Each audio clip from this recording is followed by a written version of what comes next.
Hello mga kaibigan, magandang araw po sa ating lahat. Ngayon po gagawa po ako ng putong Bisaya, putong bigas. Ito na po, naibabad ko na po ito sa buong magdamag, buong gabi.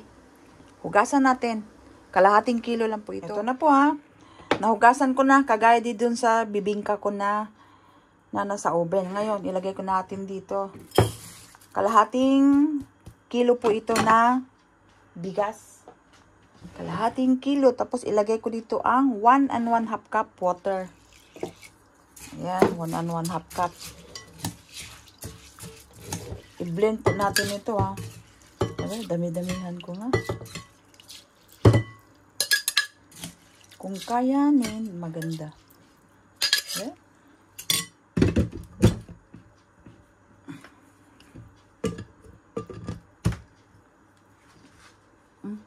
Sana yun.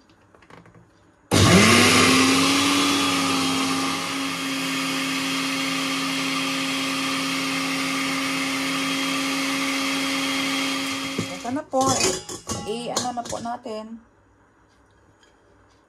I-strainer na naman po natin ulit.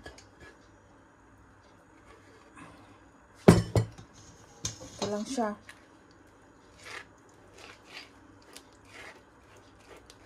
Namo, daming buo dito. Yan, hindi siya natunaw.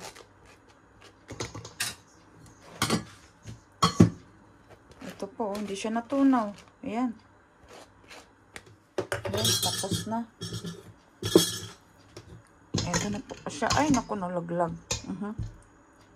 Kamalaglag, ha?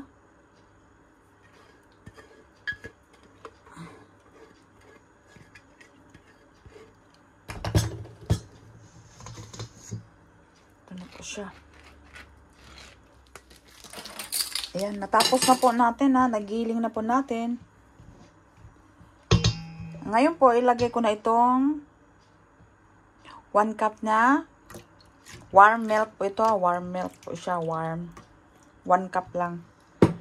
Tapos, ngayon, 1 cup din na white sugar ang gamit ko. Kasi puto po ito. Ay putong Bisaya po ito. Hindi po siya ano, kaya puto po ito. Putong Bisaya. Ngayon, maglagay po ako ng baking na 1 tablespoon. Ayan, 1 tablespoon. Baking ang gamit ko dito, hindi siya yeast. Ito na po siya. Bali, i-rest ko lang po ito siya ng 10 to 15 minutes lang. I-rest lang natin ng konti lang. Takpan ko lang ito ng cling wrap. Ayan. Balikan po natin. Paggagawa tayo ng eto. Dahon ng saging. Ganito lang. Kagaya nung ginawa ko nung ano. Ganyan lang. Kasi, iba na naman itong bibingka na ito eh. Puti siya. Ayan, tanggalin natin ito. Aha, kasi mapipisang eh.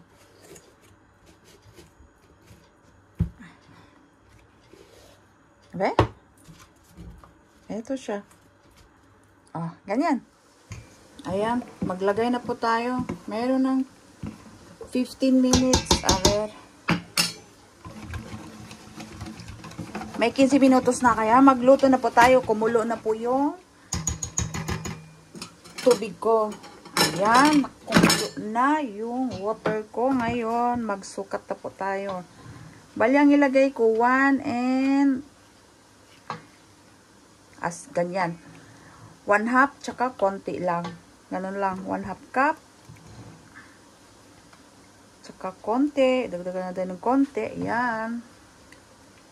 Ayan, steam ko na po ito ng 30 minutes naman po tayo. 30 minutes ang steam natin dito. Ayan, kulong-kulo na po yung tubig natin ha. Kulong-kulo ang dapat dito. Para mabiyak po siya. Ayan. Ayan. Nagbiyak na siya, well. Uy.